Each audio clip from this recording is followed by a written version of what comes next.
So in this video, we are going to make a custom 404 page for our website without Elementor Pro. We are going to be using a plugin called Pro Elements in this video. If you don't have it yet, there's going to be a link above and there's going to be a link in the description of where to get it. So go watch that video, go download and install it, and then you can carry on with this tutorial. So without further ado, let's get started.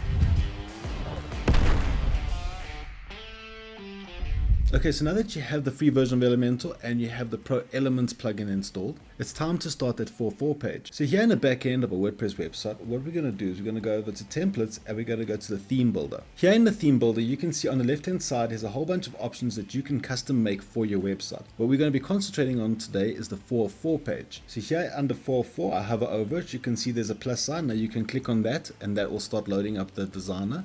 Or you can actually just click on it, and here you can see where all your 404 pages would be if you had any. So you can always come back to this spot to edit it later, just in case you need to make some changes. But right now we have to go and create one. So to do it from here, on the top right is this add new button. I'm going to click on that and that'll load up the designer of Elementor. So here you can see that the library has popped up. Now this is a default for Elementor, so you won't be able to actually use these because you have Pro Elements installed, but that's okay because we're going to be making our own one from scratch. So we're just going to close this window. And now we can begin designing our own custom 404 page. Now here on my designer, you can see I have this footer area. As you can see, it says footer. So don't worry if yours doesn't look exactly the same. This is just my footer. What we're concentrating on is this top part over here, which is going to be our 404 page itself. Now the first thing I'm going to do over here is I'm going to start off by adding my main container. So to do that, I'm going to click on this plus sign and I'm going to click on this main container that you see over here. Now that we have the main container, let's start changing some settings of it. So as you can see on the left hand side, there's a whole bunch of settings here of the container. If you don't have this, then you click on the 6-dot icon and then these settings will appear. The first thing I'm going to change for my 404 page is this content width. I'm going to say that this is full width. And then this min height, what I'm going to do here is I'm going to change from pixel to the VH, which is the view height. And then I'm going to put this as 100, which is 100% in essence. So what I want this background to be is actually an image.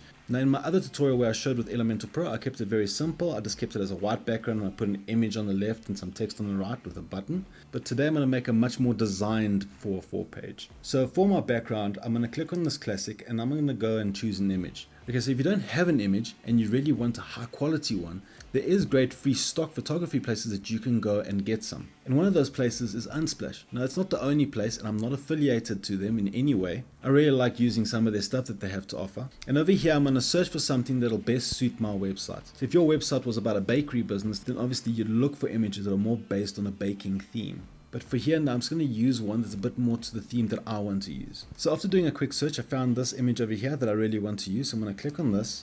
And then on the top right, I'm going to click on download. And then you can just download the image freely. Now remember, these images that you're actually downloading are very, very large. They are very good quality. So good practice that I like to do is just to make it a full HD type of aspect ratio. So the max width that I'm going to be looking at is 1980. So I'm going to edit the photo before loading it up. So in order to make it smaller, I'm just going to quickly go into Photoshop and then just reduce the size of the image. Okay, so here in Photoshop, what I'm going to do is I'm going to load up the image quickly. Now that's loaded up, I'm just going to edit it a bit. I actually don't want this road piece over here. I actually want the sign to be the main focal point. So in order to do that, what I'm going to do is I'm going to head over to the crop tool. I'm going to click on that. I'm going to keep the aspect ratio as a 16:9. Then I can just move this until I'm happy with the crop. I think that crop is pretty good. It has the sign right in the center, so I'm happy with that. So I'm just going to make the crop. And now in order to make this image smaller, I'm going to head over to image.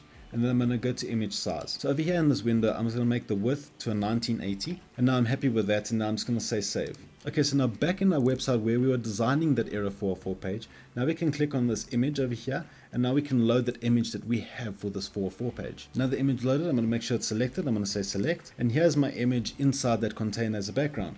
Now I want it as a full resolution. Okay, so now let's just edit this picture a little bit in its place. So what I'm going to do is I'm going to make the position center because I want to keep that sign in the center of the screen.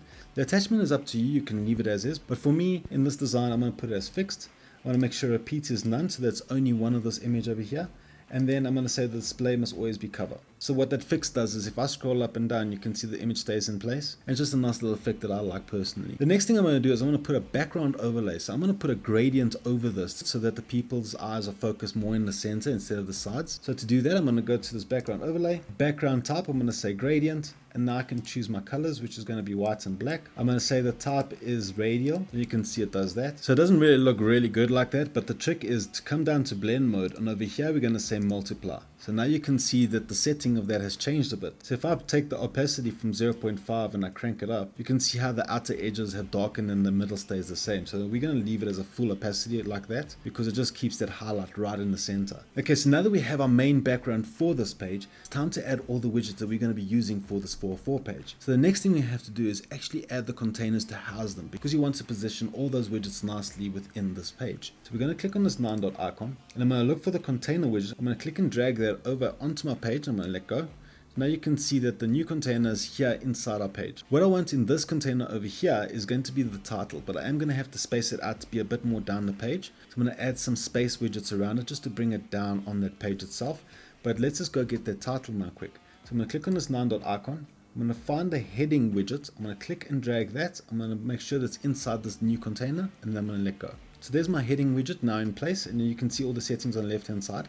If the settings are not here, hover over the widget and click on that pencil, and then these settings will appear here. For this widget, I'm going to change the text of this title. There we go. So let's change the style of this title to better fit this page. So I'm going to click on style, and now here's all the different settings I can use for this heading. So the next thing I want to do is I'm going to put the alignment to the center, and then I'm happy with the white color of the text. To do that, I'm going to click on this typography pencil button. This new pop-up opens up. I'm going to make the size a bit bigger. So I went with 120 pixels because I think that's going to better suit this page over here. I mean, there's not a lot of things going into it, so this error 44 that big is just fine. And then I'm actually happy with everything else over here. The font I'm going to keep the same, and everything else as well. So now I close the typography window and we can carry on. Now if you want, you can actually add a text shadow. Sometimes it fits the picture, sometimes it doesn't. For me over here, I am actually going to use a bit of text shadow. So what I'm going to do is I'm going to click on this pencil. I want to make sure that I have the right shade for the shadow. Once I'm happy with that, then I can just change where I want the shadow to be displayed. So I wanted a bit more of a vertical drop, and I want the blur just to be a little bit bigger. And there we go. I think that's pretty good. Now I can close that, and I think that's perfect for this heading. Like I said, I want this to be a little bit lower, so I am going to add some space widgets over here. So to do that, I'm going to click on a 9 dot icon. I'm going to scroll down till I find a spacer. I'm going to click and drag on that, and then I'm going to let go above the heading. There we go. And now here you can see the settings on the left. I'm going to just crank this up. And I think that's fine for where I want this error 44 to be. Okay, so the next thing I'm going to add is the text widget. The whole point of it is just to put a little text message just to say that they are actually on the wrong page if they don't happen to know what the error 44 is. So to put the text widget, we're going to click on this 9 dot icon. We're going to go down until we find the text editor. We're going to click and drag that into place, and we're going to let go. On the left hand side is a text editor menu. If you don't have that, you just hover over the widget, you click on the pencil icon, and then the settings will definitely be here on the left hand side. So let's just quickly put a message here inside this text editor. Okay, my message that I'm putting in is you seem to have gone to a page that doesn't exist. So the next thing I'm going to do is I'm going to go over to style, and I'm just going to stylize it to suit this page. So we're going to click on style. I want this to be center aligned, and I want the text color to be white. And I'm happy with that message and where it is on this page. So the next thing I want to add is a button for this page, just for the user to have the option of going home. So I'm going to add another container here. You don't have to. If you're just putting like a button or something, you can just put it underneath this smaller container over here. But for me in this example, I'm going to add another container just in case that you want to add other widgets as well. So to do that, I'm going to click on this 9 dot icon again on the top. I'm going to look for a container. I'm going to drag it until it's definitely underneath that other smaller container and it's not within, because you can have the option of putting a container within a container within a container, and we don't want that. We want it to be next to this container. Now that I'm happy where it is, I'm going to let go, and now here you can see that the container is underneath the other one. So what I'm going to do over here is I'm going to add a button. So I'm going to click on a 9 dot icon again. I'm going to go down and look for a button.